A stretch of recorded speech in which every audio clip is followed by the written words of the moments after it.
What? No. Good evening, ladies and gentlemen. Welcome to another episode of Fake Accents Unite. We are back once more to grace your computer screens, phones, tablets, all that jazz. Unfortunately, our guest for this evening is running a little bit late, but I hope that he does turn up in good time. I am joined, as always, or most of the time, by the Britisher this evening. Good evening, sir. Well, good evening. You know, I mean, no doubt people will be aware of the fact that I had to take a pause from tweeting just so that I could go outside and finish that half marathon, then do a bit of mountaineering, then stand on my head for perhaps 10 minutes or so before I came online. Well, my being this, this paragon of physical fitness. I've already crafted the narrative that you have been fighting interdimensional beings this week. And this took you away. This took you away from us, so that was unfortunate. Had nothing to do with a weak and brazen reaction to a harmless drug that you ingested. Yes, of course. Yes. But the instead you shouldn't have done that final flying scorpion kick. That's all I can say. It's precisely that. And yes, I think it was the tumbling prior to the scorpion kick. That was the. I think that's more than likely where I overdid it. I tell you, it becomes even more impressive when you consider, ladies and gentlemen, that this is a man who does not even have a body. Well, according to you, yes, I don't. What do you mean, according to me? 3 years. 3 years you've had to disprove my statement that you are not a head in a jar. Whereas I consider that I'm basically here. So these are sort of phantom pains, are they, of limbs that no longer exist? That I'm feeling aches in a body I no longer have. So it's some sort of mistake. Something getting jumbled up in the remainder of my nervous system. Well, you know how some people after severe accidents or surgery or so on forth get phantom limb syndrome? Yes, that's precisely what I'm referring to. I think you get phantom life syndrome. Ah, well, there is that. Yes, yeah, I could very well see how that could happen. I've just jumped the bounds of time that often that something has got jumbled up. Well, yes, you end up in a position where basically you imagine yourself having these many different lives. I mean, people talk about a 20-year-old Britisher, but this is just your kind of zombie possession of different people through history, possibly. It could also just be that, the film The Fly, where basically with Jeff Goldblum, yes, because there's a fly in the transporter that basically jumbles up his genetics with the flies, and that therefore one finds a flaw in his teleportation technology. Maybe one of the flaws in my time travel technology is that it just leads to early onset advanced decrepitude. The gangrene started at the feet and worked its way up, right? So, well, then again, knowing my luck, the gangrene started in the brain and worked from there on outward.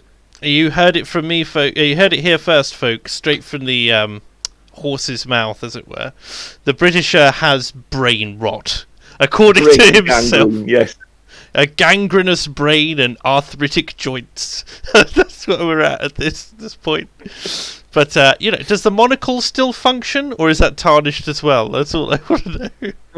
Well, yes, it's more than likely rusting by now, yes. Rusting. Well, it's a saline solution. The salt is getting at it in the jar, obviously.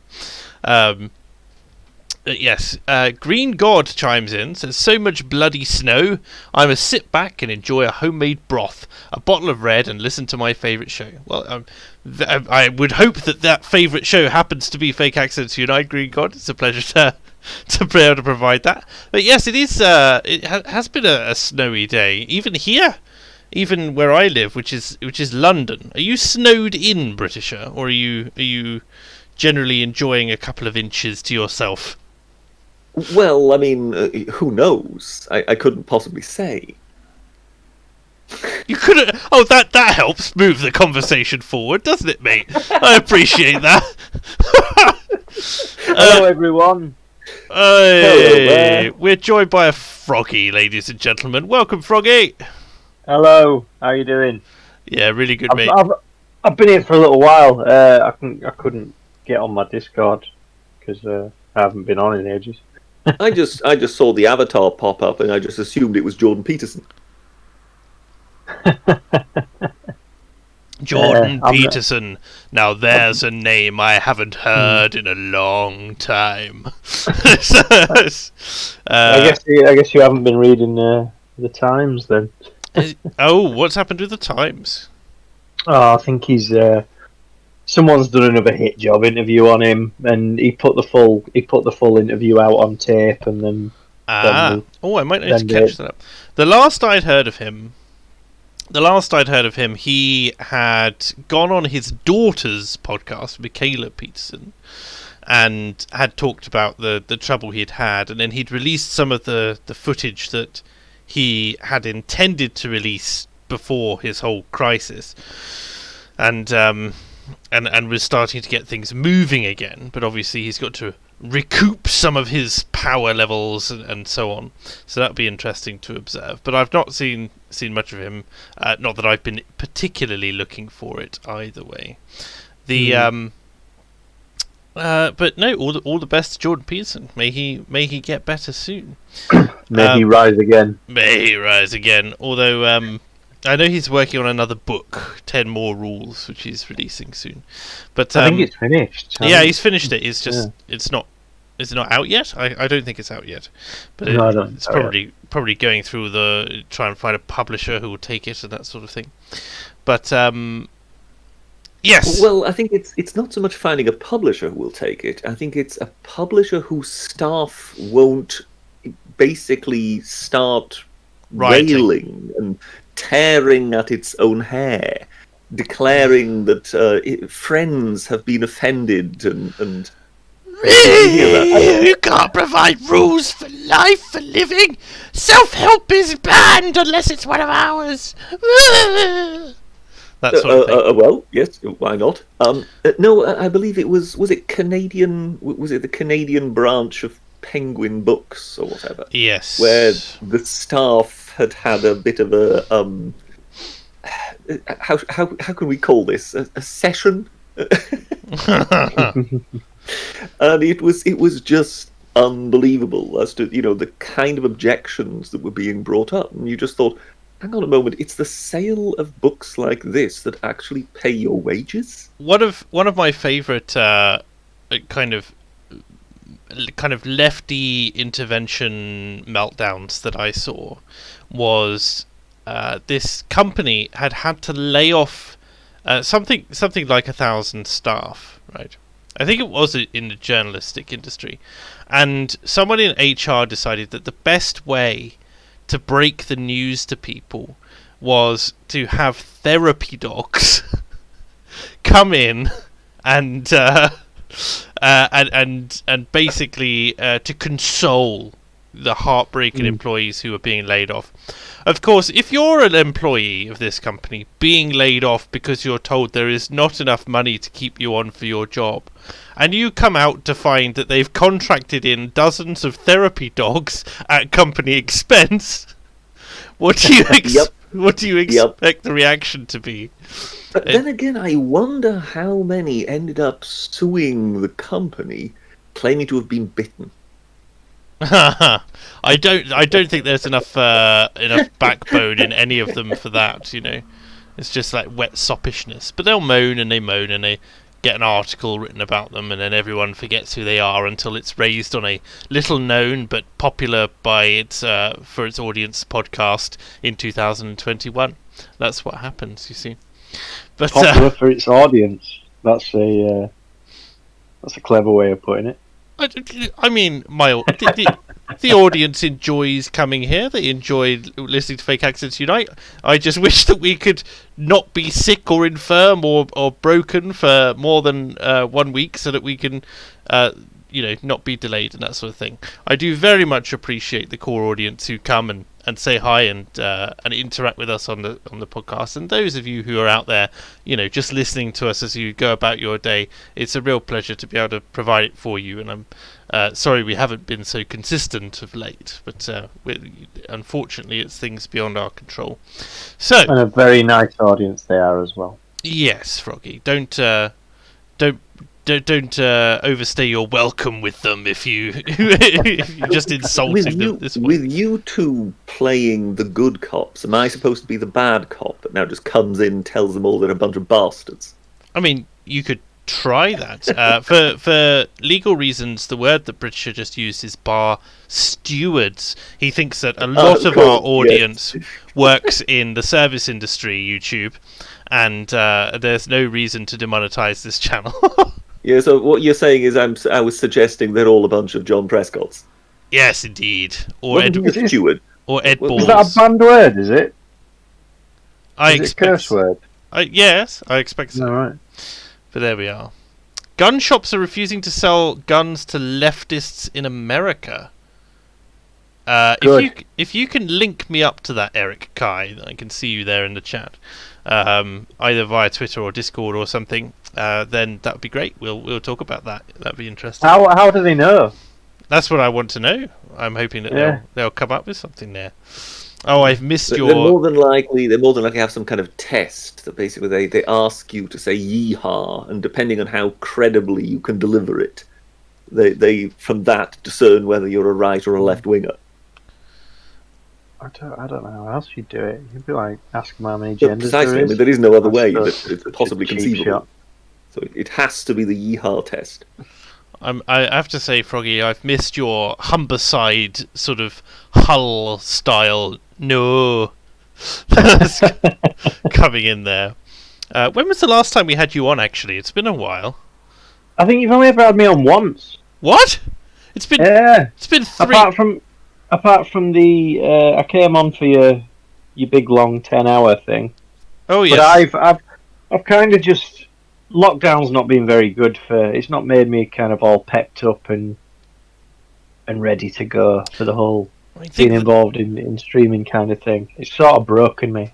I think with the exception perhaps of Zuby, who some of you may be familiar with, a rapper who's very active on Twitter, just generally making noises and being very pro-fitness and pro-positive attitudes, etc. Then, yes, you have probably been a bit broken by lockdown, as have we all, especially the poor Britisher. I wanted to change up the glass in his jar, but the glazier won't come around without a face mask, and British is so anti-face mask that I'm worried that he'll bite his kneecaps off if he attempts to fix anything. It's very difficult. So this is a brain in a jar that nonetheless has teeth. I'm now learning. I mean, you are many things, Britisher. Primarily anything that I want you to be in the given moment, in the basis of your law. I understand. If I want to dress you up I mean, in my perception of you is fairly consistent. Yes. That is a German plumber who became a Russian folk singer. Yes, and yours is no less ludicrous than my designs on you being a sentient brain in a jar. I think that Except of course, my theory is at least based on some fact. What, the fact that I have a beard? Is that's the only thing? To grow a beard. Yes, I mean clearly. I mean there is at least some factual basis to it. There is only one. Whereas if I want you, it's all about evidence. It's all about evidence. Listen to me here, chat. If I want to invent a story whereby the Britisher, if I wish to retell or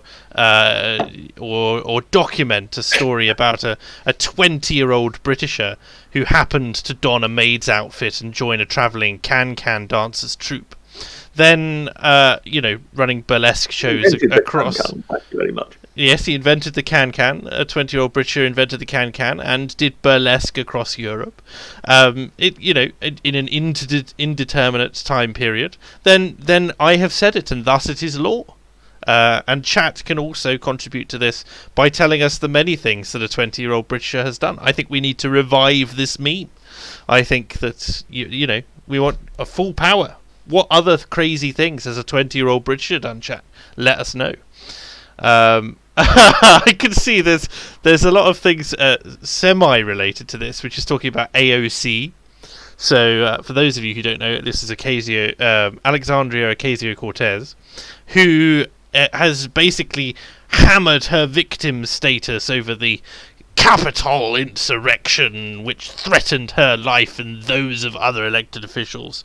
And it turns out that she was in a wholly unrelated building, sort of tangentially connected to the Capitol by a series of tunnels that she never had to use, and she was never in any danger anyway. I mean, regardless of how you view the Capitol, whether or not you thought that it was a dangerous insurrection or a protest gone a bit far, or wherever you sit in between those two positions. She's somewhere between kind of a bunch of guys that bottled it, didn't follow through. I think insurrection is an incorrect statement, and at the same time, I think that protest is also being too generous. So there you go. That's me. But this has caused a series of other memes in chat, because there's an AOC survived the killing fields in Cambodia.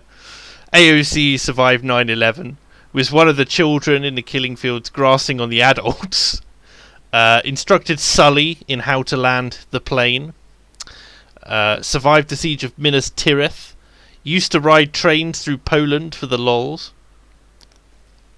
Was that a dangerous pastime, was it? Apparently. Invented AOL, apparently, which is obviously clearly a dangerous. Ate someone's hamster, says Fred Blogs, so there we go. But yes. Where were we before we fell off down this particular strange one? A couple of super chats come in. I need to make sure that Streamlabs is working so that I can read these out. For those of you who don't know, as I fairly frequently mention, you can use Streamlabs instead of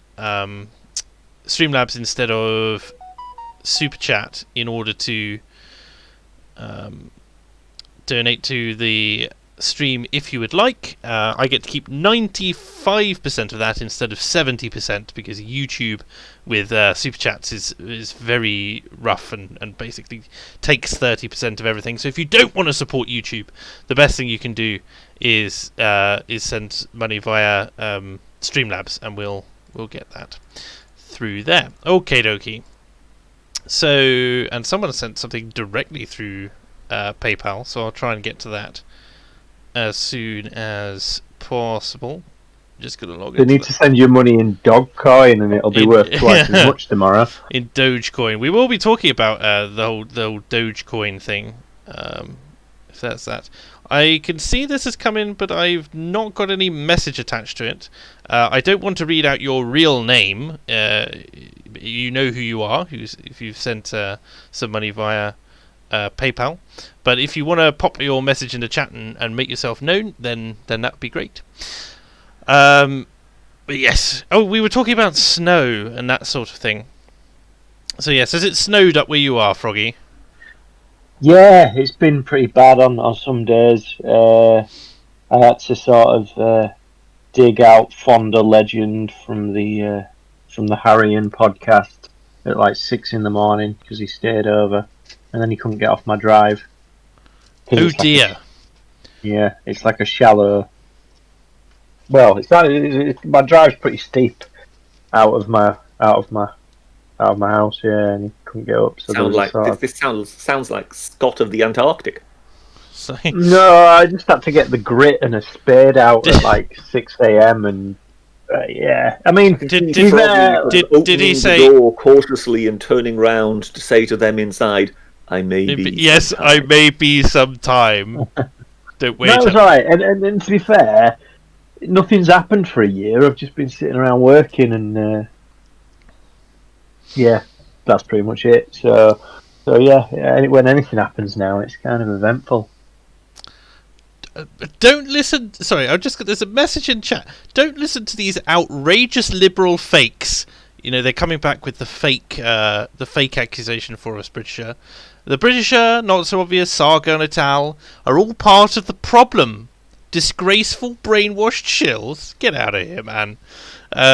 We run a light-hearted current events and general chat podcast. What was the name of that, extremely annoying Oriental Harridan who actually gave us the tag? The one whose name begins with Ray.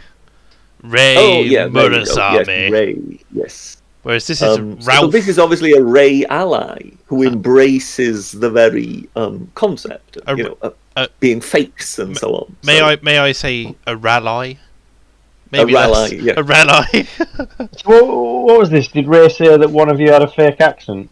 No, both of us. Well, the whole reason. Both of you. Well, aside from some very choice words from Ray, who basically said that I should have died in service to my country, because to not do so was somewhat cowardly or something. Okay. We've also got. You should be somewhere on a Pacific island refusing to believe that the Second World War is over. Yeah. But basically the. She said, the Britisher, he really irritates me, and not so obvious as well. I mean, it's bad enough that I don't agree with their takes, but do they have to put on such ridiculous fake accents? Does anyone really believe this is truly his accent? And I'm going, I really don't know how else to speak. This kind of got through to me by osmosis a few years ago. I didn't know where this had come from, but I was like, what? British has got a fake accent? And then I was trying to figure out what his real accent was. And then I kind of got an idea of what I thought it was. We've been trying to work out where the Britisher is actually from for years. For now, we have to take him at his word that he is a continental convert to British. Basically an army brat, right? Well, now, careful with continental convert. That could be misunderstood. We know you're Austrian. It's not as if I'm not born in Britain. You were just up on the continent. You were just a mail order baby and quickly shipped abroad.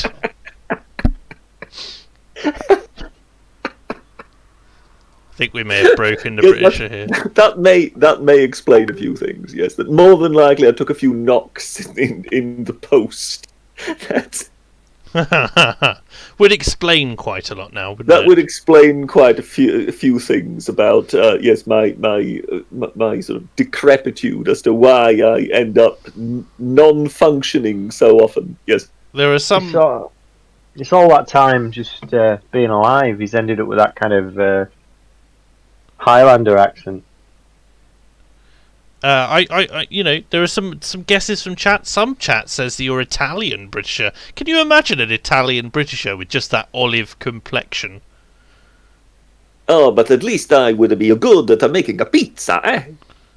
Sorry, this is yes. We've been struck down for cultural appropriation. Have you got a strange desire from time to time to go and do the plumbing, Britisher? Is that what you're saying?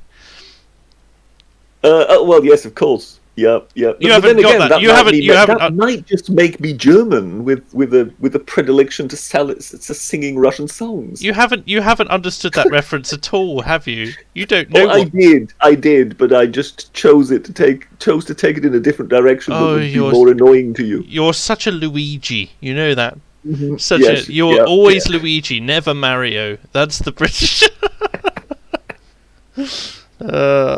Oh dear. Where were we?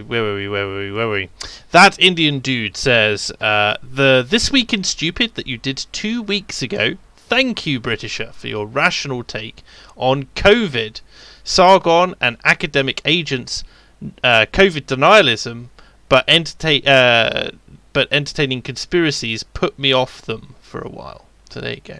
That's that. Do you want to respond to that, Britisher? Well, things are getting a bit conspiratorial, which, I think it's going a bit too far at times. I think that's the only thing I can really say. I mean, as far as I'm concerned, that's one of the weaknesses of the right, that one has such a tendency of constantly drifting into conspiracy theories? Yes, it's also interesting. You have to take everything in the. The academic agent is very keen on the idea of if it isn't emergent behaviour, and then it must be a conspiracy theory. And I know he said that there are other things, and there are some things which are worth being conspiratorial about because we have such little. Well, yes, but I mean, you find this pattern again and again, don't you? I mean, Alex Jones is just about the most memeable person on the planet, and a lot of it is a pretense. But a great deal of his audience also don't necessarily think it's a pretense. And Paul Joseph Watson also was quite well known for rants about the Illuminati earlier in his YouTube career and whatever. The New World Order is coming, Britisher, and there's nothing you can do to stop it. Even what's he called, Lionel? Lionel Media. I really like at times listening to that chap. He's very good at what he does. But yes, I mean, clearly this is also some chaps who came from sort of right-wing talk radio and now he's a bit of a pundit on television sometimes, and he's got his own YouTube thing. But yes, I mean, he's constantly droning on once in a while about what do you call them? The condensation trails, the contrails in the air. That it's chemicals being sprayed into the atmosphere, and you just go, you don't really get this sort of stuff from the political left. Yeah, so why would you go to the trouble of spraying chemicals into the air when you can just give us all vaccines? There are more efficient. It's the people in power who are changing things. And you listen to this and you just go, oh, for the love of God. But there you are. It just is something that resides on the right. And when the left goes complete lunatic, I mean, we've seen this over recent years with purple hair and rings through their noses. They get a Nobel Peace Prize. Roaring about at the camera about patriarchy. But then, yes, when the right goes completely lunatic, then we get. I mean, there was an exchange on Newsmax where the My Pillow guy was kind of shouting and you had one of these split screens where you had the main presenter in the center and you had the My Pillow guy to one side, and then you had a female co-presenter to the other side, and you had the main presenter just trying to shut him up, and the woman was kind of at times struggling not to laugh.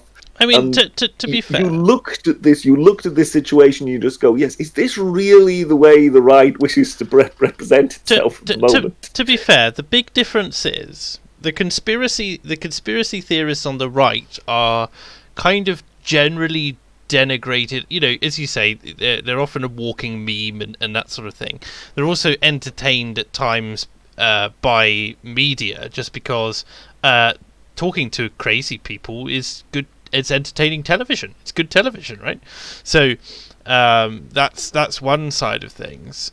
You do run into issues where it's taken. To say the left isn't conspiratorial, I think is a bit of a misnomer. But the difference is that the lefties' conspiracies are often taken very, very seriously. I mean, you've got the feminist, the patriarchy.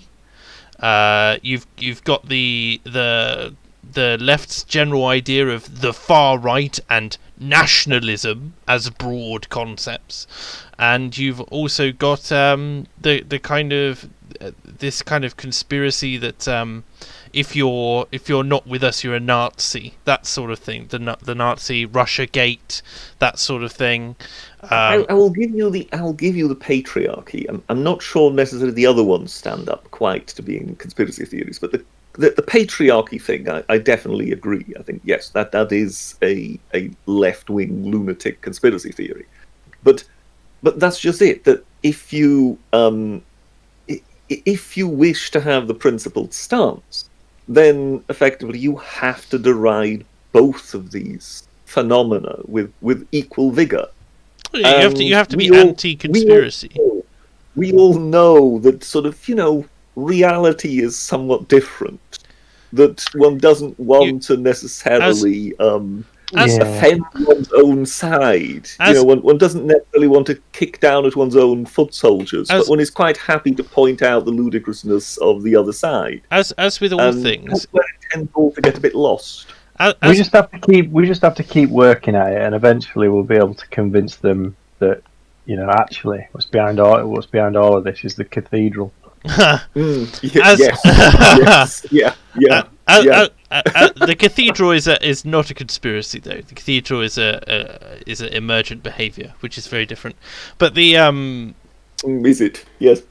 Yes. You don't need the primary difference between a conspiracy and emergent behaviour is coordination, and emergent behaviour is uncoordinated. It's just that they're friendly with one another and so on. So that's not necessarily the way I've heard the cathedral mentioned in I didn't say that. I'm telling you what the cathedral is, not what people's interpretation of the cathedral is, which is also different. I mean, it would be fair to say it's your interpretation of the cathedral. To be fair to him, I think patriarchy is meant to be emergent behaviour as well, as is white supremacy.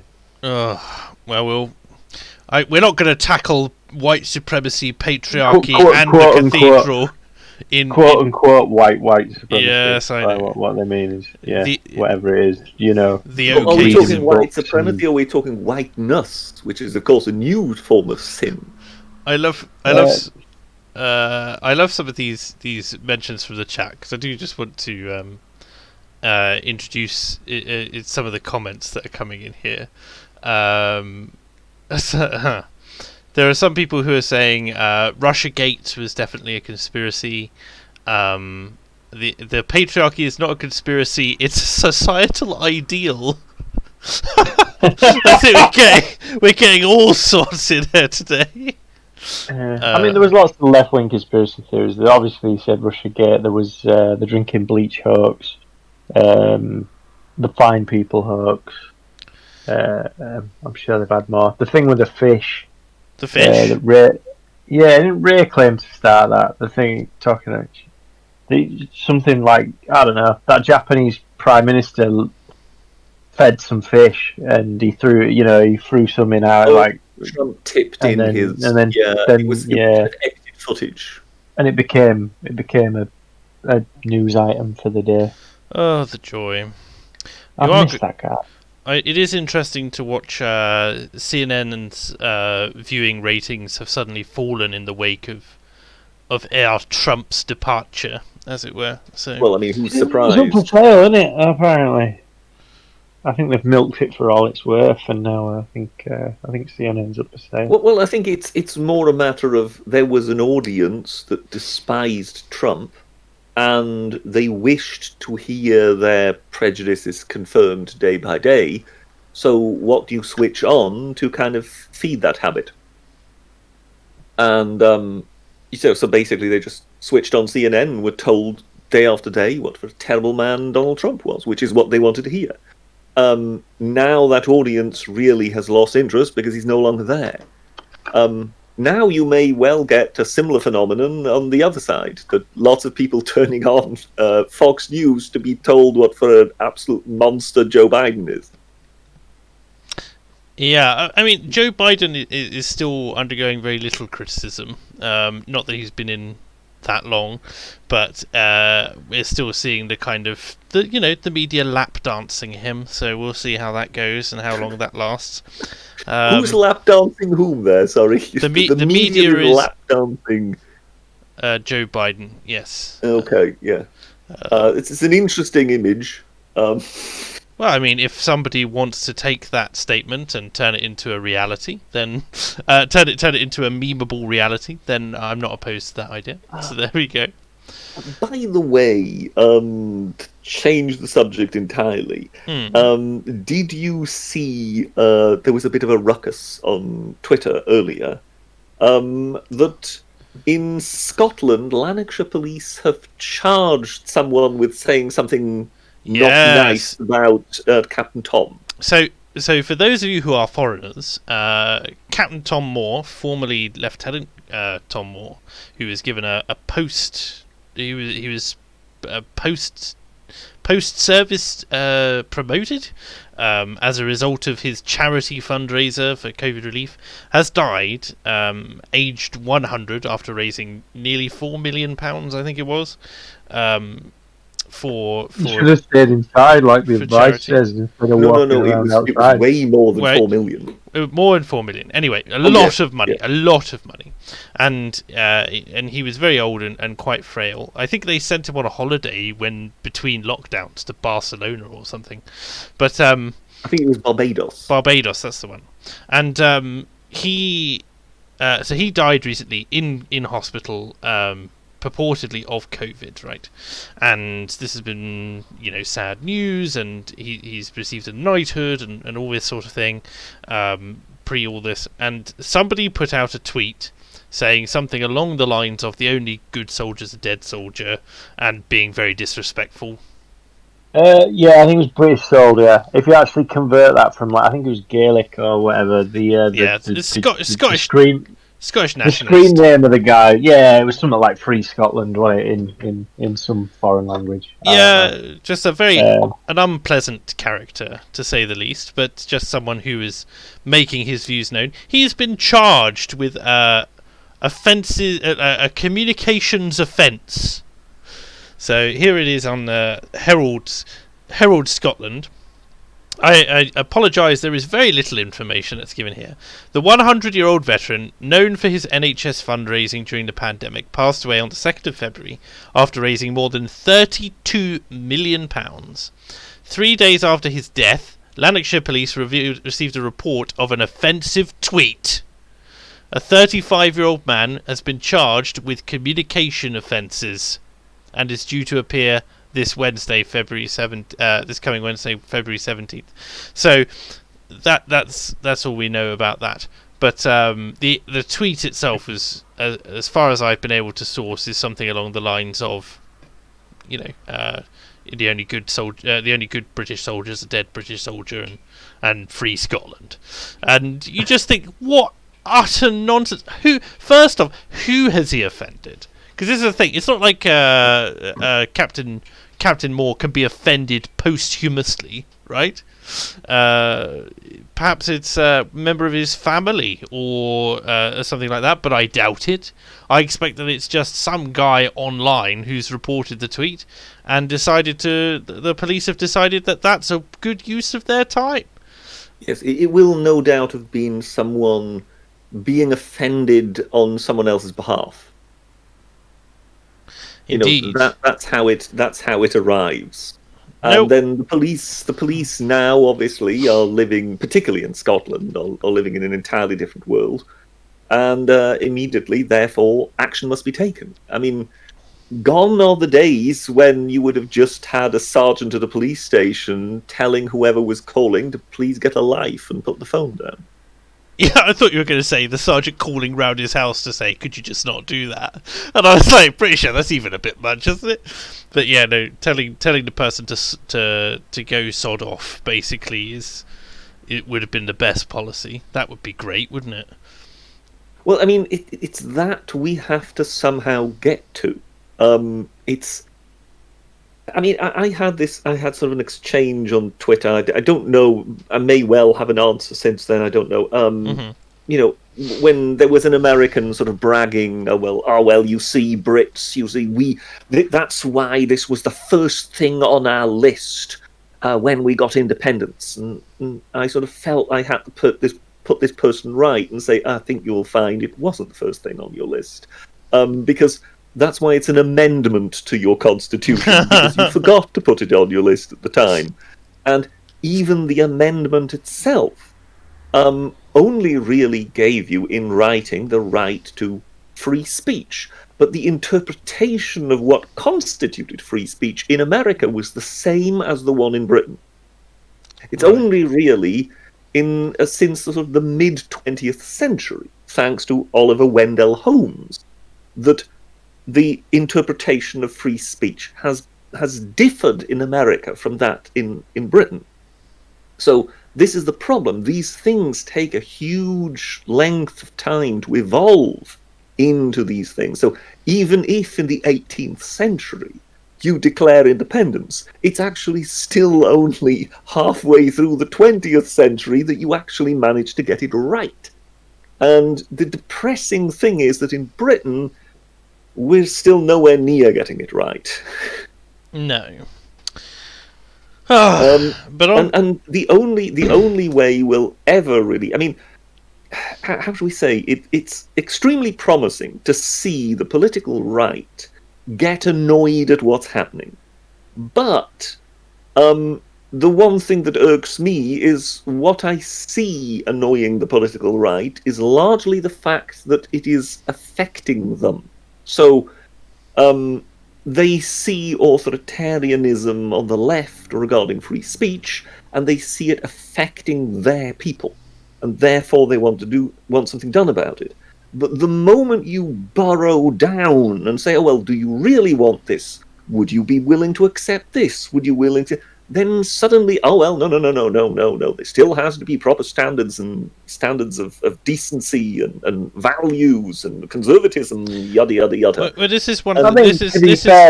To be fair to most kind of establishment conservatives, they're fairly defensive of it for both sides, right? I don't think that's necessarily the case. But what British is getting at here is there's no such thing in, and I don't think there ever has been in a sense of a politically neutral state, right?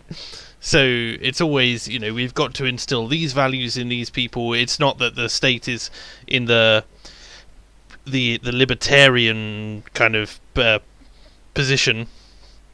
Is not just the night watchman, as much as Sargon likes to claim that it was. We have the night watchman state. It's just there to look after your rights and nothing else. I don't think that's ever really been the case. I think there's always been a push, especially since we created a nationalized educational system, right? So it's always been a battle of values from then on, even if it took time for people to learn all the tactics. Even if it isn't the neutral position of the state, if you know what I mean. Even if it's just the insight that as long as we adhere, as long as we play this game, then you could be at the end of this. You could eventually be the one who's told to shut up. And surely now is the moment for the political right to actually, now that it's actually being inflicted upon them, for them to actually get to the insight, rather than this is why we need to seize power so that we can do this to others again. Now would be the moment to actually achieve the philosophical insight of, yeah, this is why this is wrong and shouldn't really be done. Because it's so easy to take too far. There is no nuance, there is no moral arbitration, and there is no... but I mean, just... you've seen me on Twitter and in other places once in a while, butt heads. Don't stoke in your which own. Tories immediately will close ranks the moment you mention Mary Whitehouse and go, oh well, yes, but that was different. You see, she had a point because blah blah blah, and you just go, oh, for the love of God. I don't know if I see anyone really defending Mary Whitehouse, but then I don't stoke your ego on Twitter, Britisher, so I don't follow your ins and outs and your daily... It is terrifying to see this, that one is still not willing to let go of it. One still isn't willing to accept that, okay, yeah, that was actually wrong. And it's interesting how, for example, Count Dankula just put out a tweet earlier in which I think the Daily Mail quoted a tweet of his. Did they? It merely referred to him, rather than actually referring to him as Count Dankula on Twitter. It sort of said, oh, some staunch online libertarian said this, that, and whatever. And he kind of tweeted, for Christ's sake, say my name, Say my name. But this is just it. The Daily Mail, the ban this sick filth newspaper, that was their famous headline. Who, if you actually think of the Daily Mail, would not normally be kindly spoken about someone they would perceive as, like Count Dankula. But now that he's actually saying something which, because at present the right is on the free speech side, they will now refer to him as, a online libertarian. And this is what I mean, where it's always a matter of, he's on our team. I like that chat is going, Mary Whitehouse was right. F free speech, hang the unbased. It's just a bit fun. You have to sort of understand some of the things about Mary Whitehouse, and you have to sort of see some of the things that she and her Viewers and Listeners Association got up to kind of realise just how nasty they were, and what for a precursor they were of what eventually was to come in what we are now seeing the left doing. Yes, pearl clutching. Cancel culture was effectively invented by that lot, and it's if not before. What you're trying to say is it's not a partisan position to have, to be a harridan of that variety. No, not at all. But as I say, it's once you realise that that your own side did it, and you kind of effectively admit to as much, but you now have the insight of, due to the example of what the other side is doing to your own, that this is wrong. Now should be the time for the right to basically go, okay, yeah, we get it. We now understand what everybody was moaning about back then. Now we have to get it right.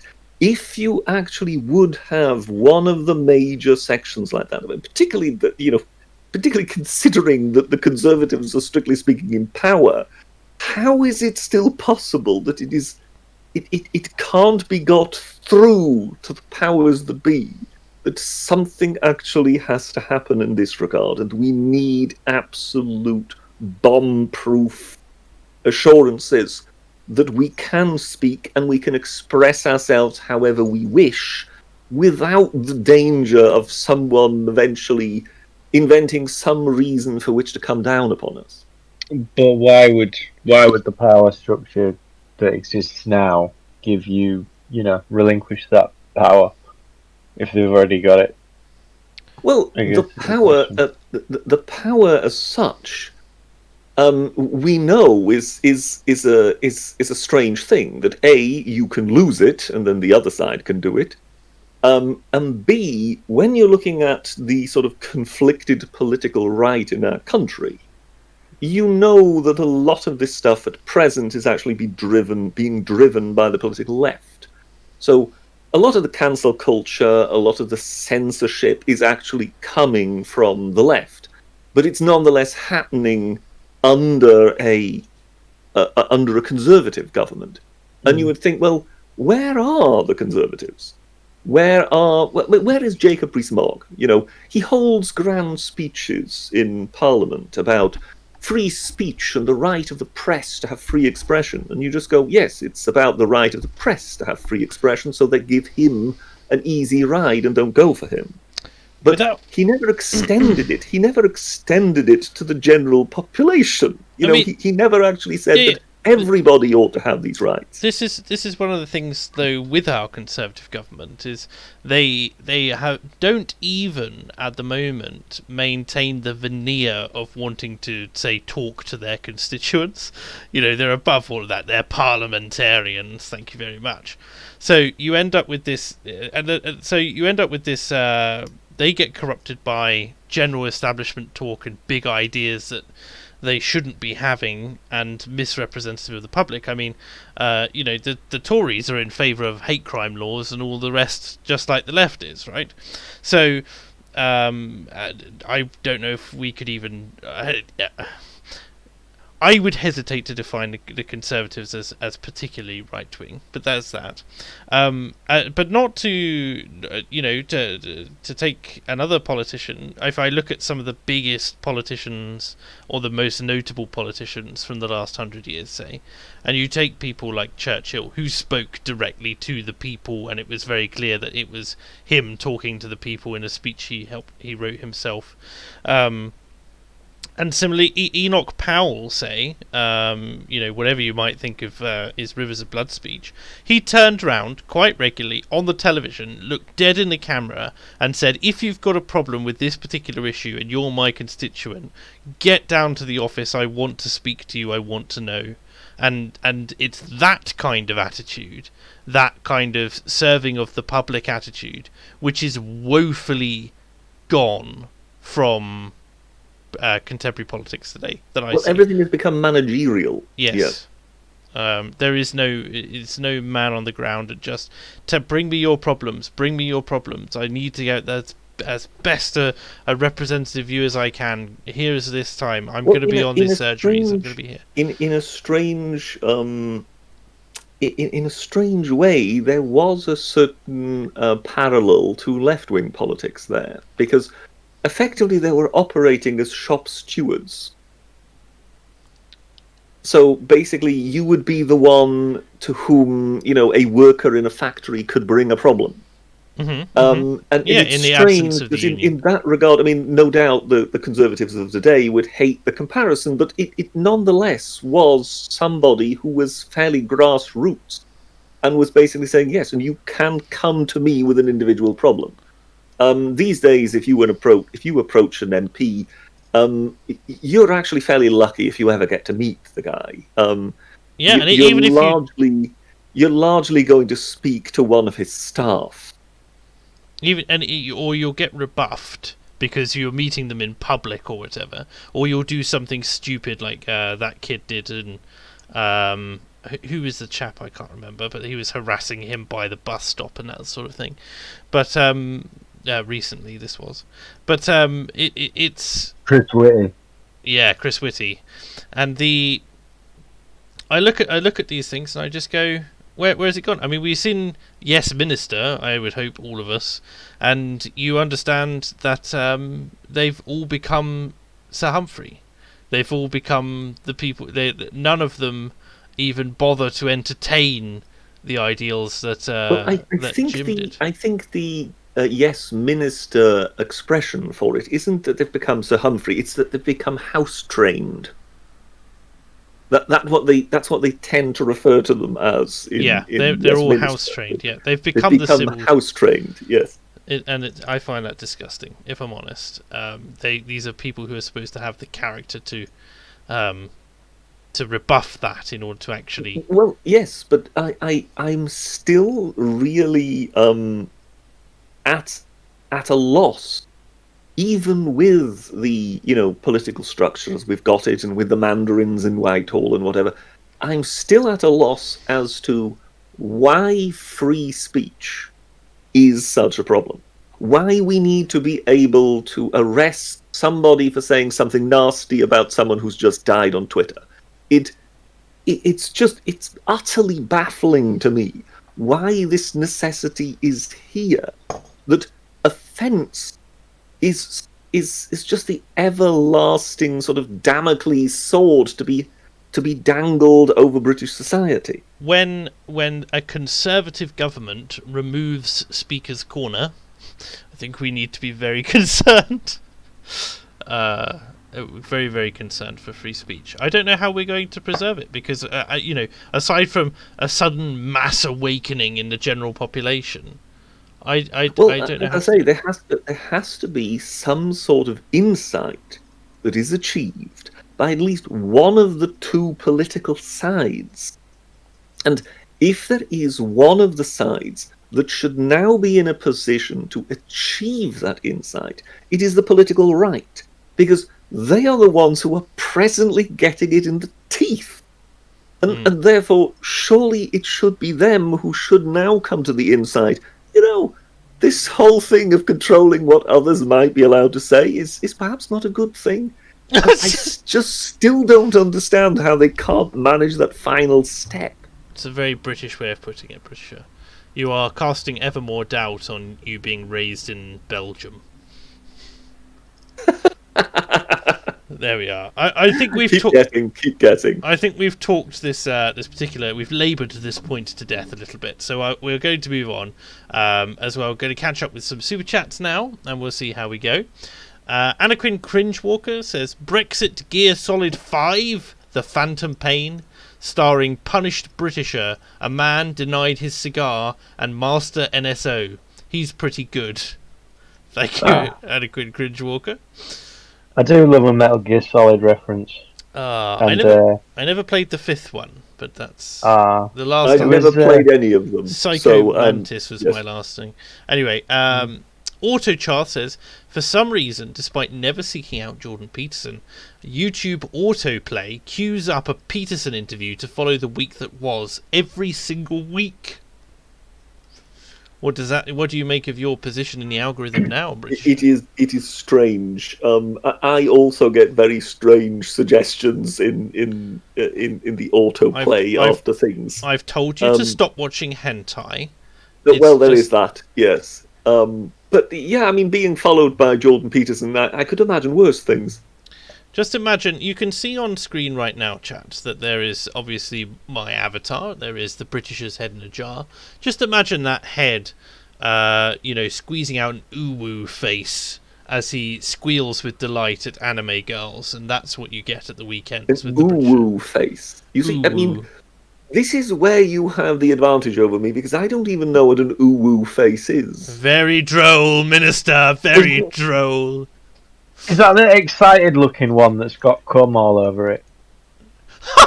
Oh, well, that's a charming description. That's just uwu. It's not... Okay. It's not... Okay, I am Googling uwu face as we speak. Oh, this is really worrying. I put in uwu and it already suggests face.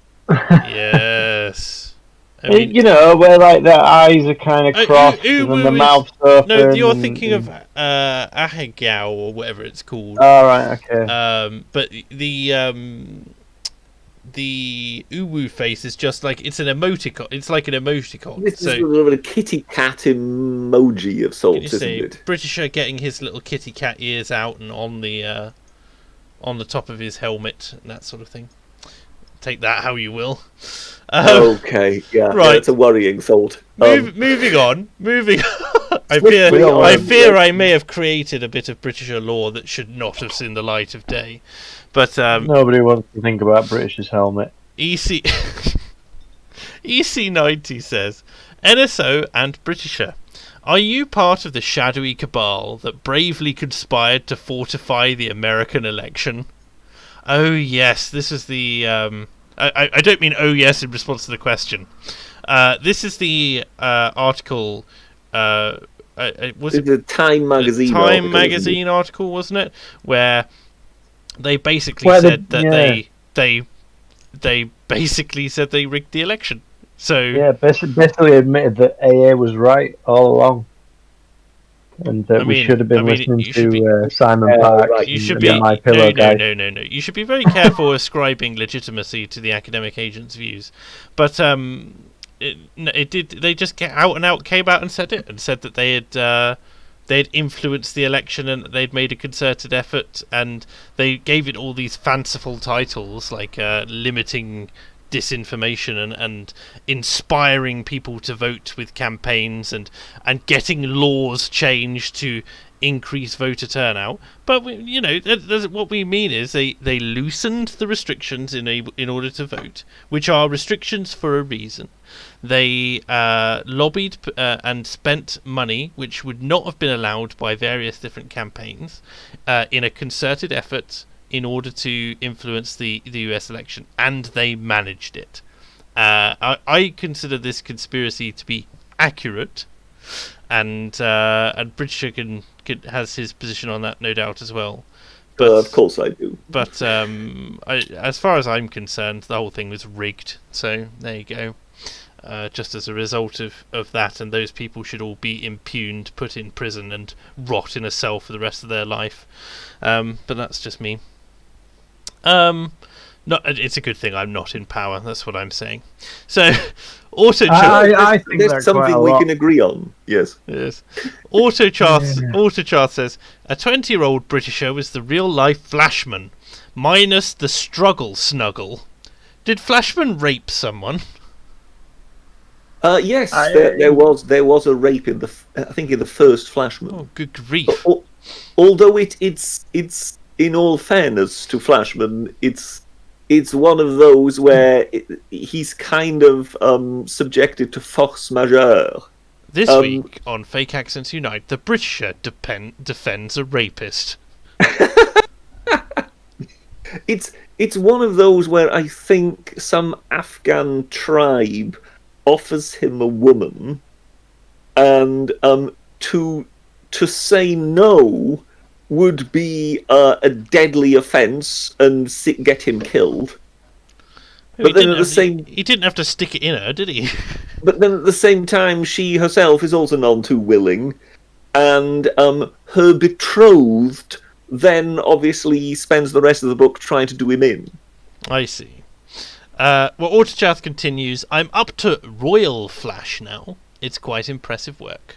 Any comments? Oh, it's fantastic. It's Flashman is a revelation. I advise anybody who gets the opportunity to read Flashman. It really is one of those literary archetypes that sort of just comes alive in front of you when you just feel, why did no one else ever think of this before? That he basically created the sort of cowardly, pathetic, but dastardly lucky guy. Basically, it's all based on sort of the principle that it's not the good guys who win. It's the bastards. It's Arnold Rimmer. Yes. Is this a comic book? Is it?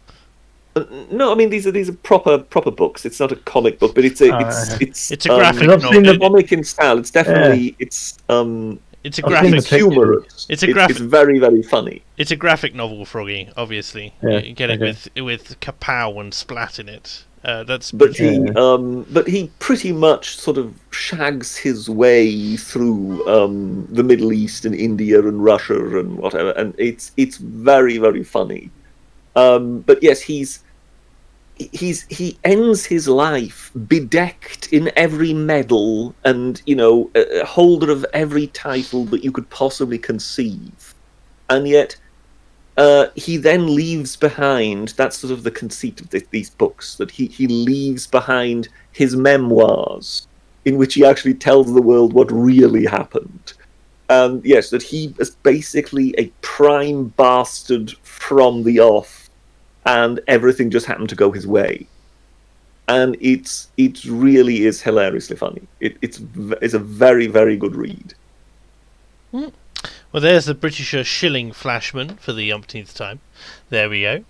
Mr. Gently Benevolent says, Britisher was born in Nancy and spent most of his life in a pleasant French village called Nouvion.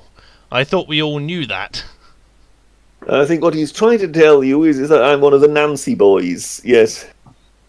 Yes, you are. Because I've watched 'Allo 'Allo too, yes. The Teabag, who laughs, says, AOC cried for the caged child that is Sly Sneak. Oh yes, this is the knowledge. For those of you who've been following the channel for a long time, that you will be familiar with the grand battle that Fake Accents Unite had with a channel called Sly Sneak, which was an offshoot of the Academic Agent, a pure meme channel with rap battles and all sorts. I believe even you rapped at one point, Britisher. Never. There is absolutely no evidence to ever prove that any of that happened. These are despicable lies that are being spread by malicious people. It's all I can say. And yet it happened. So there we go. I've got a rap out there as well. Froggy did a rap. I did a rap. I won. Yeah, so did I, obviously. We are. It's not difficult to beat the Academic Agent at rapping. Yeah, you heard me if you're out there, King of Shergar. But his channel's now been wiped. He's wiped that off, so we can't. There's no history. A prime piece of memeology is gone. It's not befitting of a serious academic. Well, it wasn't him, obviously. It was his alter ego. Oh, yeah, obviously. But no, I mean, he's an up-and-coming guy. He's going to break through soon, so can't have that hanging around. EC90 says, there are conspiracies. It's called lunch. Peter Hitchens.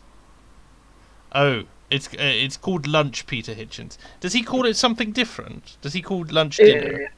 No, is lunch not? Is it not part of his kind of thing that like MPs have lunch with reporters and they all kind of collude? Is that not what lunch is? I haven't heard this particular one. I feel like it's from a Peter Hitchens book, and I can't remember which one. I think he's referencing something from a book. I might be wrong. I might be completely off base. I don't know who said it, but they can put it in chat and say Froggy was right. But I think lunch is the idea that journalists love having lunch with politicians because it makes them feel special, and then so it's kind of all about how, I don't know, if you're a journalist and then you get to take a politician out to lunch or the other way around, it's all kind of a bit incestuous and a bit swampy. It's very swampy. It's very Yuri Bezmenov, that. Not that Britisher has the greatest opinion of Yuri Bezmenov, but there we are. I don't have a bad opinion of Yuri Bezmenov, and I've always said he might well have been telling the truth. The problem is we have absolutely no idea how the story changed, Caesar. How the story has changed. Because we have, once you are listening to somebody who is effectively an agent, who is now in the West, so he's now working with the Western intelligence agencies, and he is telling you something that the Russians supposedly did, you just go, well, you have absolutely no way of knowing whether this is true or whether this is something they're feeding you. So, but I mean, if we carried out what he recommended, would that not be a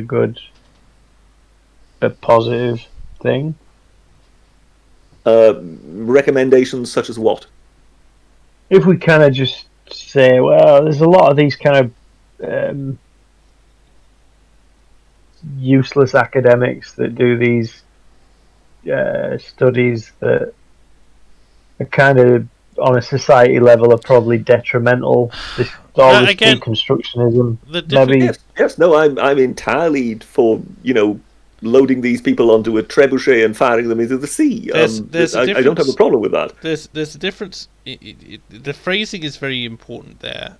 What you just said, Froggy, because what you define as a defunct academic, investment in academics has always been in terms of future potential. What we used to have, which was someone might work on a single thesis for 30-40 years and produce something of value and then win the Nobel Prize, etc. But it took them all that time of being quote unquote dysfunctional to get there.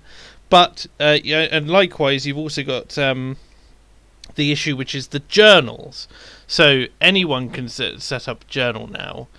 They become more and more accessible. The premier journals for particular disciplines spring up with particular disciplines, and the media, being not very academic literate, don't know how to discern what you might consider to be, a pay to publish journal from a regular journal, and they don't really understand. They know some of the big names, but basically, if you mention the journal enough, then it works its way into the media sphere. Then you can get, the Journal of Gender Dysphoria, the Journal of Gender Studies, or whatever, recognised by the lay person, which then gives it more clout in the academic space because people want to publish there because the media publishes that. That's different. I think it's very important to understand that you need to attack the fact that these people attack methodological rigour at every turn, whilst also there are huge swathes. People forget that gender studies is not just crackpot theories and Foucauldian analysis. It is also, when they talk about deconstruction, they talk about critical analysis. This is something I had to do as part of my degree. These are critiques of papers with very little, very little.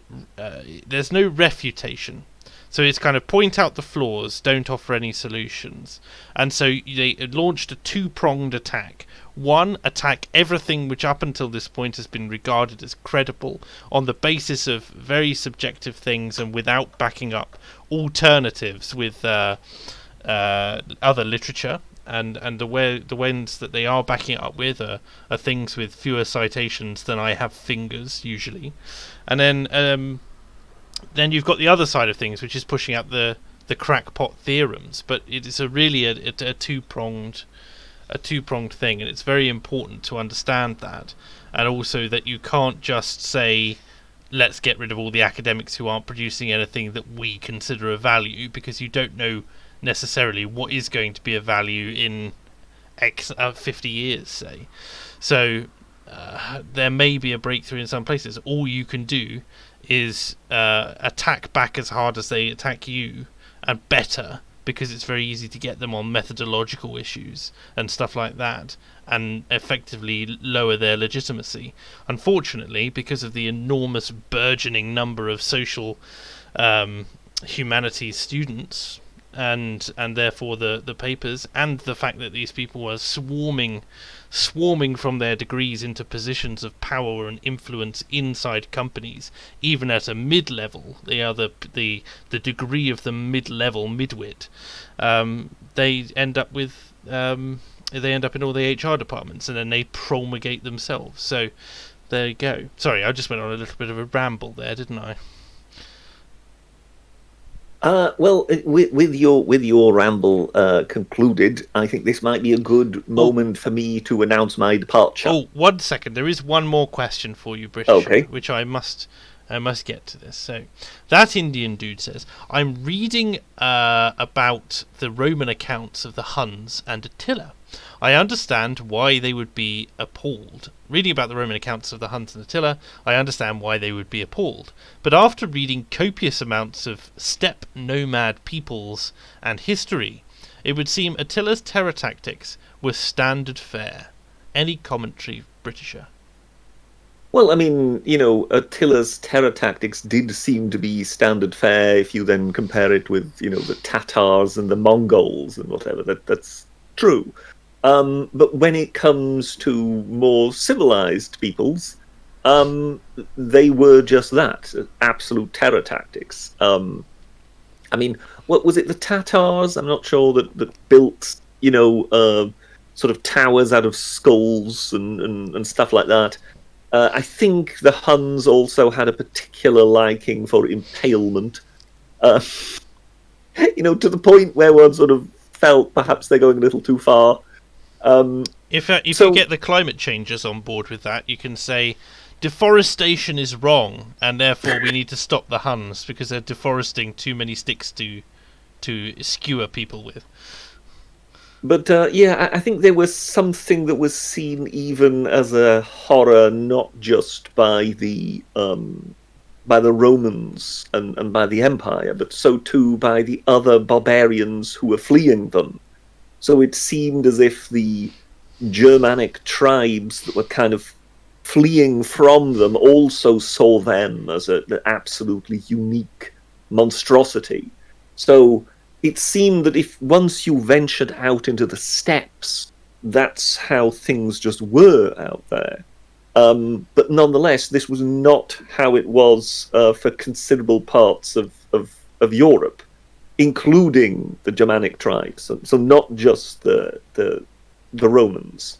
So it did appear that this seemed to be some sort of unique darkness that sort of cast itself upon Europe, and thank God they defeated him. But yes, it's more than likely not. If you have a time machine, that's more than likely not the period you want to head to. Because somehow you've got the feeling it would just turn into some sort of horror movie. Well, it would be the past. There you go. Well, you're not going to be able to take penicillin back and convince them. But you know that there are bits of the past that you might be able to eat before you go and visit them. There are other bits of the past where it might not be advisable, and let's say the Aztecs or the Huns might not necessarily be I wouldn't advise that you sort of binge on cake before you head in that direction. All right. Well, thank you very much for joining us this evening, Britisher. Okay. I appreciate that your back is needs to be rested. So yes, as I say, the decrepitude is advancing. What can I say? We never got to find out about your vaccine. The vaccine. Oh, I mean, I had the AstraZeneca vaccine, if that's and I just basically had a rotten reaction to it for about 2 days afterwards. So I had it on the Friday, then I had the vaccine, and then Saturday I just had a migraine for throughout the entire day, and sort of really it sort of was like a fake flu. That you had joint pain and everything, so various symptoms of flu, but without a runny nose or anything like that. And that lasted sort of into Sunday. So, given that in order to do the week that was, I would need Saturday and Sunday to do it. Given that both those days were effectively a write-off, there wasn't much happening after that. And then, sort of independent from that, my back pain seemed to set in, and yes, so I'm just basically waiting for this unwelcome visitor to depart. Hashtag pray for Britisher. Pray for Britisher, yes. Get it going. Get it trending. In fact, I'll put it out right now. Hashtag pray for, with an actual for, there is only one thing. There is only one thing I can say to that. You complete bar steward. Thank you very much, Britisher. All right, take care, my dude. On that note, see you, Val. Cheers. See you later. Bye. See ya. Mr. Will Guitar says, how much is it to commission the Britisher? I tried on Patreon, I assume he means Patreon, but have been spurned. Will pay in sterling or baked beans or even euros if he says so. £2,000. Just 2,000, £2,000 yeah, flat. That's for him. Give him £2,000. He'll show up to your wedding or your bar mitzvah or your payable. What else do we do?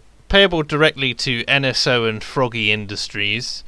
That £2,000 will come in clutch. He'll only see £500 of it, but administration costs and all that jazz. So we'll try. He'll show up in costume and he'll just give him a microphone. He'll just talk. But yes, so unfortunately the Britisher does not take commissions, but there we are. I appreciate that you'd be willing to pay in 10,000 cans of baked beans, but some men just can't be bought. Some men just want to watch the world burn. Anakin Cringewalker says, now here's a thinker. When the colours of the rainbow unite, you get a straight white ray. Is this a conspiracy?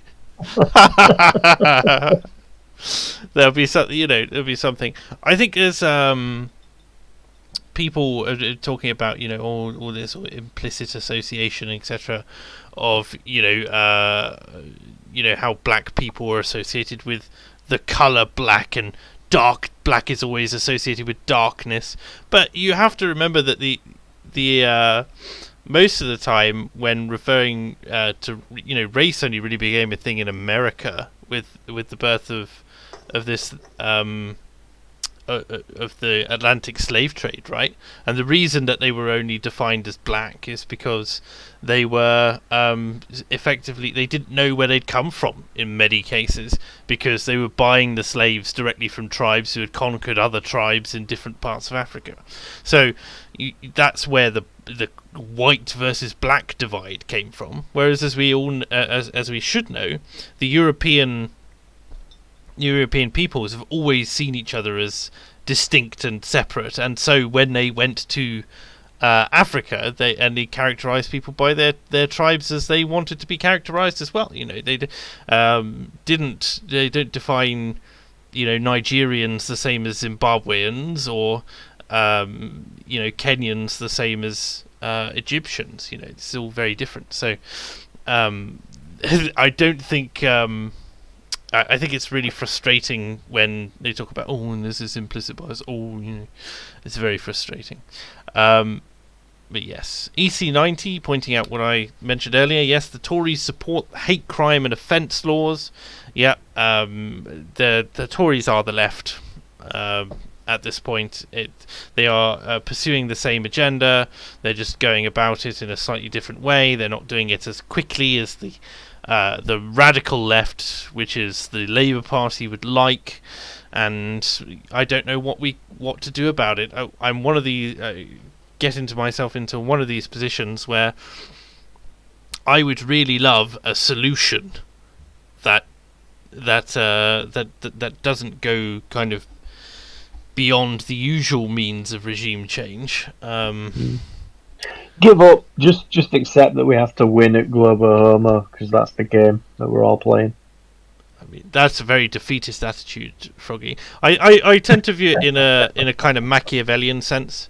If I'm going to have any influence at all, then I will acquire it whilst keeping my politics to myself. I just worry as well that we'll end up a bit like France, which is the people become more and more and more miserable because they're not allowed to wear their beliefs openly on their sleeve. This is especially notable with things like religion, for instance, because France is a secular nation. Oh, I kind of think that's more of a French thing altogether, though, right? That kind of no religion thing is a very French. Yeah, but the French have one of the greatest histories with that sort of thing, and yet they have an enormous mental health epidemic. And the Christians in particular are very upset. They have a huge issue with mental health in the Christian community, just because they feel like they're going to get prosecuted if they do anything which espouses their religion in public. Basically, it's an interesting situation. I just don't want to see us heading more and more like our continental neighbours, right? I want to preserve something of the British and what it was. It's very frustrating to see it gone. I was talking to a friend of mine, actually, because we're in the psychology space. I was watching, of all things, Bad Lads Army. Do you know Bad Lads Army, Froggy? I don't. Give me a rundown. Bad Lads Army was a series from 2004 to 2007, and it started off with one series which was just called Lads Army, and it was one of these kind of social experiment TV shows about whether or not the youth of today could cope with 1950s style national service. So they go away. It's only for 4 weeks rather than 2 years.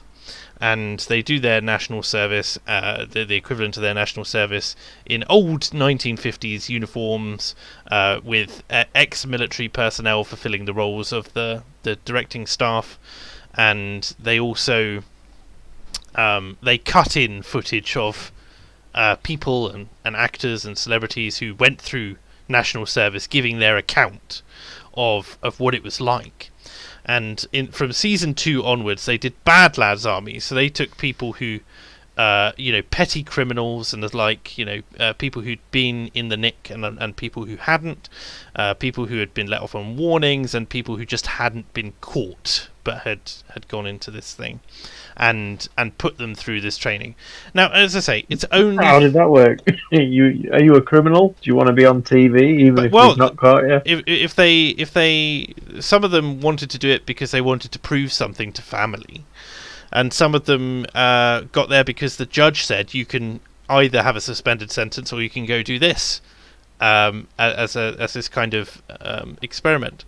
So they take about 30 to 40 kids, boys, and sort of between the ages of 18 and 17 and 26 or something like that. 18 and 26, I think it was.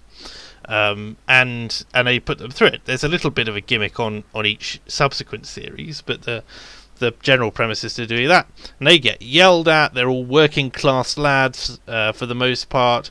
None of them have had to work together in the general sense. They don't want to give back to society, but the ones that make it through are glowing, absolutely glowing at the end. I don't know what the recidivism rate was afterwards, whether or not they had any issues, who actually took on the lessons they learned from national service and put it put it into practice in their lives and were successful, and those who just went back to their ways once they went back to the same sort of living situation. I know several of them joined the army afterwards as well, the actual army. So it's quite it's quite tame, I would say, compared to actual military training. It's certainly very tame compared to the 50s national service. But it's an enjoyable watch, and it's really interesting from a psychological perspective as well. But they're looking at that and they're going, there's weird things that you notice as they go through. So, for instance, most of these kids, they don't really do religion and that sort of thing. But on Sundays, they go to church.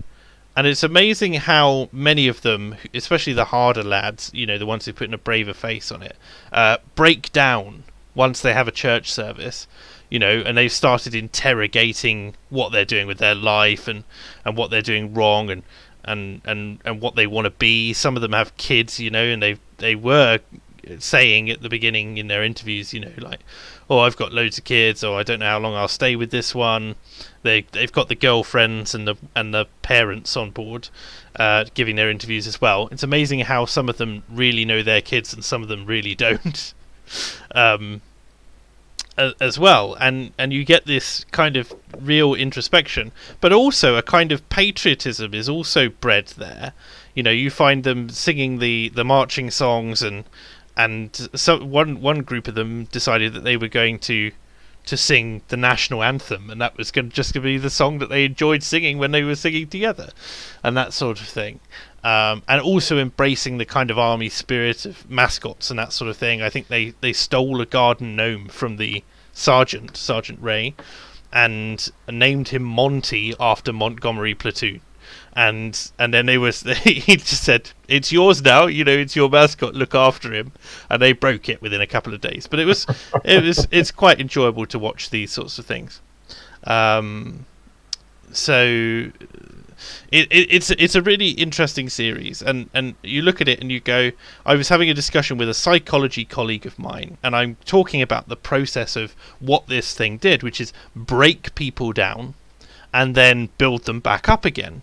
And they were very, very anti this idea of breaking people down, because they just said, I think it might be useful for some people in society, these tough nuts to crack, these sort of petty criminals and young men and that sort of thing. And I'm just going, that's not what it's about at all.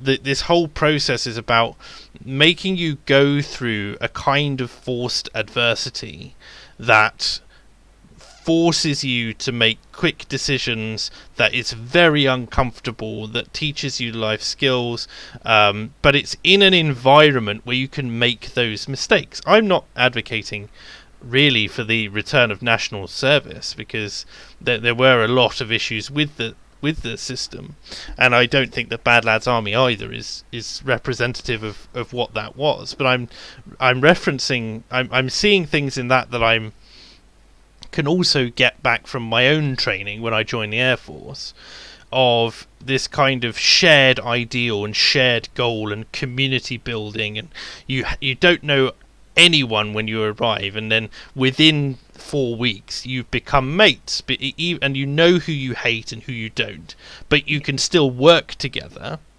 because you've gone through these things together, and you need to depend on people, and you know what you can rely on them for and know what they can't. And you also know who your best mates are. You form these relationships very, very quickly, these friendships.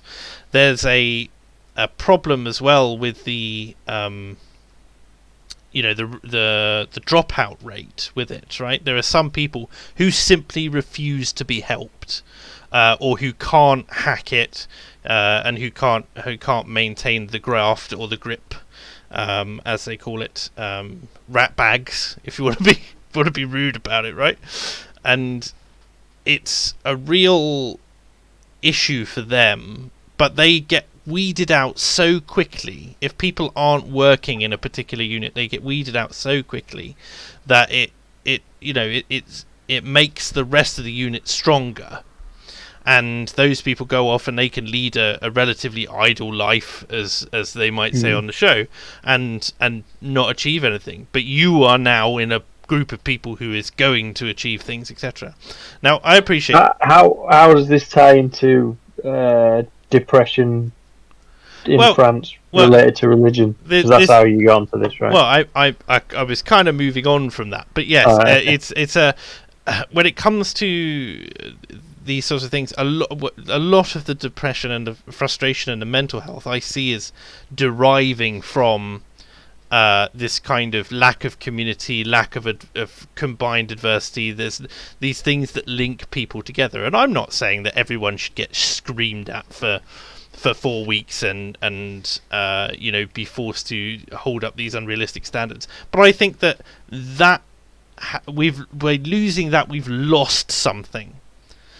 Just because that kind of community building, shared experience is something which is very much missing, and it's particularly missing in young men.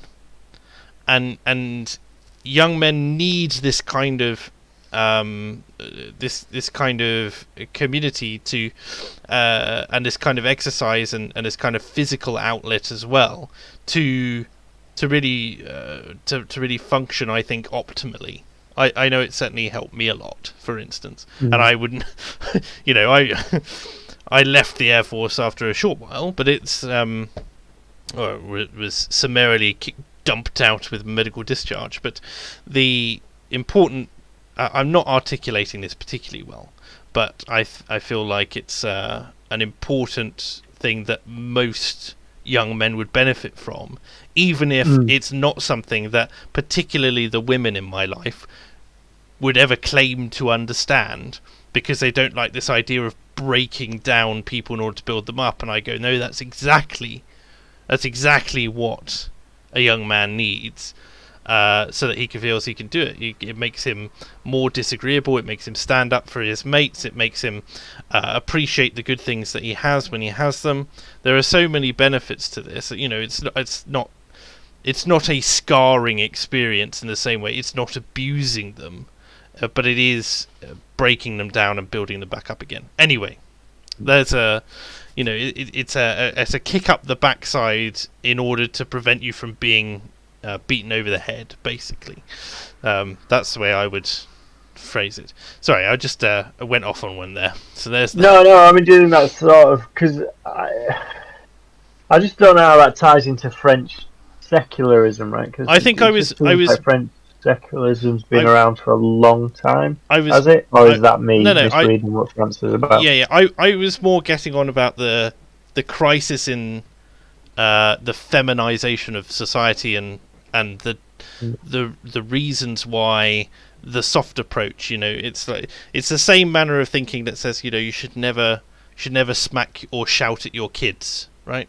And whereas the disciplinary barriers that come out of this more rough approach, shall we say, which I say is rough, but it is actually very curated, because these people who take them through the training, they act like fathers. It kind of gets around a little bit. I wouldn't say it's a replacement for, but it gets around a little bit of the crisis of fatherlessness, because these people who are taking the kids through this training are, they're getting up and they're doing it at the same time. Their uniform is always immaculate. They come round and their attention to detail is spot on, etc. And these kids end up having a large amount of respect for these people, despite the beastings that they've got throughout the process. And by the end, when they're all working harmoniously together, and they understand how to play the game, as it were, then they end up loving it, and they always look back on it sort of relatively fondly. So there we go. Right. Awesome. So yeah, I feel like a bit more tough love is needed in society. There we go. That's what I was going for. That Indian dude says, I have been traversing the two echo chambers, the far left and the far right, and I've noticed they are quick to purity spiral and eat their own. Yes, this is not something which is unique to the left. It's just more obvious with the left, because the left are in control of the echelons of communication and power, and so it's just obvious because they're blatant and brazen about it. You only have to look at what's happening to J.K. Rowling, for instance. Not that she much cares, being so wealthy herself, but she can argue with whoever she likes on Twitter. I don't think it really matters. But it's still, the left continually redefines itself and rolls over and ends up eating the people who came before, and they always never see it coming. But likewise, the right is relatively the same. I think particularly the fringe right as well. I think the right suffers from a problem where the moderate right, as it were, doesn't build up the kind of the middle ground in the same way the left does, and by middle I mean middle of the right as opposed to centre.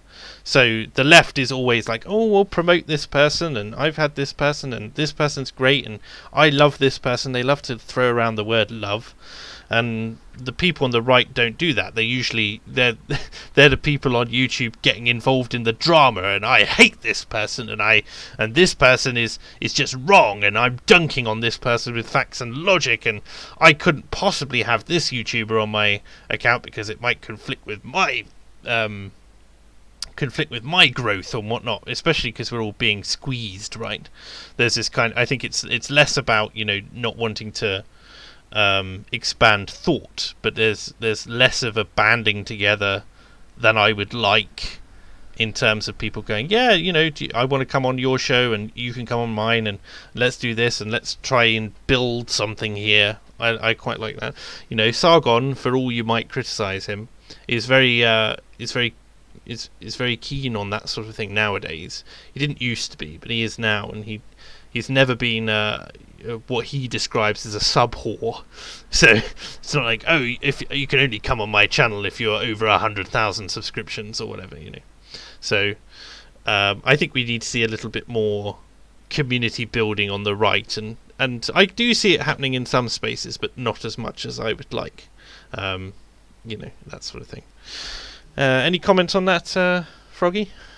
Turning Point USA are quite good at community building, right?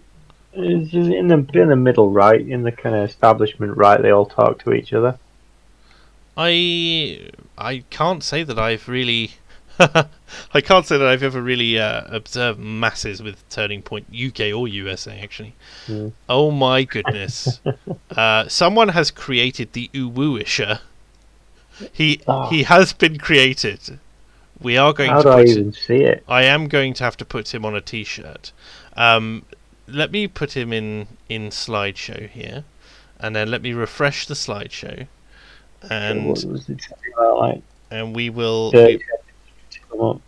make this happen. There we go. Select that one. And where is he? Let's make him come next. And time between slides. Let's halve that just so we can do this quickly. He should pop up on screen any second now. Anyway, you'll see him come past in a moment. He's going to love this. You just know he's going to love it. Where are you now? It's still not going. I don't know why. Okay, I will. Where's this now? News viewer. Let's put this on Discord. There we go. Right. Yes, there he is. He's on screen now. Haha. Beautiful. Yeah. There. Here we have the Wooisher. What do we make of that, chat? I hope that you like this degeneracy. I'm gonna have to put that on Twitter, etc., etc., etc. Thank you very much, Enigmatic. It's not come up. Well, you can see. Oh, it. there it is. There he is. So, yeah. Yeah, you can see it in the Fake Access Unite channel on Discord if you like. But beautiful. No, I love that. Where was I there with this? There we go. F, hashtag pray for Britisher. Yeah. Ubu, ubu.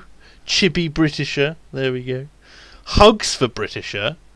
I like it. On that note, I think we're about through. Although I was going to talk about Elon Musk. I assume you've been following this, Froggy, recently. Elon Musk and his Dogecoin. Dogecoin and Bitcoin, two things. Yeah, I happen to be in Dogecoin and Bitcoin, and that's gone well for you then. Yeah, not very much, because I'm a normal person that invests in. I should have held my Dogecoin. I lost 40% on it, and then. Yeah, I was like, oh, it's up, I'll sell, and then because I thought it was a peak, and then I like bought back in, and then I was like, I think I should buy some more, and I bought some more, and then it's gone up again. So I've made good decisions there. I'm also in on BitTorrent coin, which again, not very much, but that's like doubled today. So. Oh my! Well, when it comes to Doge, I should have held, and I should have known better. But basically, Elon Musk tweeted out about Dogecoin recently. Dogecoin being a cryptocurrency, it's a bit of a meme, but it has shot up over 1,000% since the beginning of this month.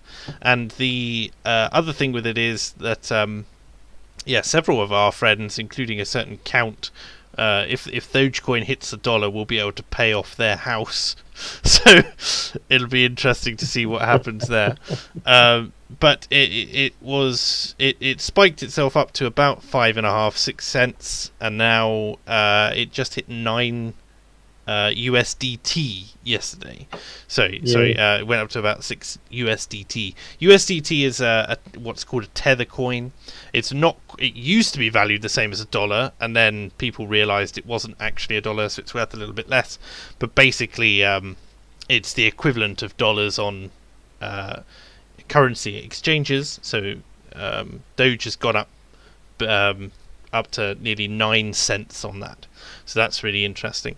And Elon Musk has invested $1.5 billion of Tesla's money into Bitcoin. Which has spiked Bitcoin again today. Which has spiked Bitcoin by 10%. So if you had any Bitcoin, congratulations on that. Thank you. But basically, this is a kind of turning point for Bitcoin. Bitcoin has always had Bitcoin's at a record high at the moment. It's something like $42,000 or something like that, and it's really in a position where it could crash, it could rise and rocket. And this particular move by Tesla, including their plans, they've announced that they want to basically have a payment option where you can pay for your Tesla using Bitcoin. And if that use case sees significant uptake, I think we will see quite a large adoption over the course of... None of this is financial advice, by the way, please, anyone. No, nobody take this as an official thing and put your life savings in Bitcoin, etc. But I think Bitcoin's failing has always been its use case. People go, oh, it's like gold, it'll just be a kind of stable investment. Other people saying it's a complete bubble and it's not going to go anywhere, it's just going to pop and everyone's going to lose money except for a few select billionaires and that sort of thing. But it really, I look at it and I reckon if he manages to get a use case properly working and everything, I don't see any reason why it shouldn't go up to what they project it will, which is 100k a unit. And I only have a little bit of money in Bitcoin now. I used to have a lot more, but I see that as reason enough for me to invest anyway. Don't make your own decision, do your own research, etc. By they, I mean long-term investors in Bitcoin, the people who've always been like hold the line ever since sort of 2017 and that sort of thing, and before. So there's that. I just thought this is just an interesting perspective to have on that, whether or not Bitcoin becomes a commercially viable product effectively. That'll be interesting to see. Any thoughts, Froggy? I like the idea of decentralized currency. I think it's a good idea. Whether or not, and I think it seems like it is going to take on. It seems like there's just too much money in it for it not to take on now. Even something like Doge has got something like $10 billion in it, right? Well, that's the market cap, yeah. Yeah. Belzedeal in chat is saying they'll make it illegal extremist funding network. Yes, but this is the argument that's been used for years, which is that the Bitcoin will only ever be used to fund the shadow economy and that sort of thing. But if you can buy your car using it, it'll be an interesting thing. I think if you see a kind of mild to mass adoption of this thing by several big firms and companies, especially for luxury products, right? It'll have to stabilize, because otherwise, well, what can you do about it? I think we're too far gone now. I think there's too much money in it. I think there's too many finance, and I think if you've got guys that have got billions in it, and then someone comes along and tries to ban it, I don't think people will take it. So I think Possibly. we probably are moving in. Or it's either that direction. Or it's either that, or we just see the move, with coins like Ripple, which will are already being bought up quite a lot by big central banks, and they'll try and make that the one instead of Bitcoin, and that will be an interesting battle to observe. But as I say, I'm not a financial advisor. I understand how these things work, but I can't predict them. And I recommend that you make an informed decision, not based off mine or anyone else's single advice. Buy yourself a low-cost Vanguard index fund and hold it forever, like Warren Buffett, and you'll be okay. This is not financial advice either. But there's Froggy's idea. Learn some more lingo and jargon. Right. How do you convert it back into normal money? Most exchanges these days just allow you to purchase with fiat and then sell out in fiat. So there you go. You can even, if you have a Barclays account, you can just buy it direct. There you go. Can you? Yeah. Barclays. I think it's Barclays. My housemate did it earlier today. Just bought himself 500 quid's worth of Bitcoin, expecting it to go up. So yeah, there you go. Right, that's what you do. You buy it at the peak. Well, he thinks it's going to double, so he doesn't see it going down. He thinks it's going to double. So that's just that. Right. Yeah. But there we are. That appears to be the end of the stream. We're an hour and 50 minutes in, so it seems about the right time. Thank you ever so much to Froggy for coming along for this one. As I say, it's been an inordinate amount of time, and we should have you on again at some point. Thank you very much, sir. I'm glad to contribute and speak to you again. I hope everything's going well, despite all the lockdowns and other things. Well, you seem to be doing pretty well from what I can see. Plodding along, trying to make rent. That's the nature of these things. All right, so thank you very much to everyone for joining us. Thank you to the chat, to all the regulars, everyone from Mr. Gently Benevolent and Admiral Belzedeal, Meh and Burnsy, and all those good chaps. And we'll see you on the next one. I'll see you next week. Hopefully Britisher will have recovered by then. Take care, everyone, and have a fantastic week. Take care.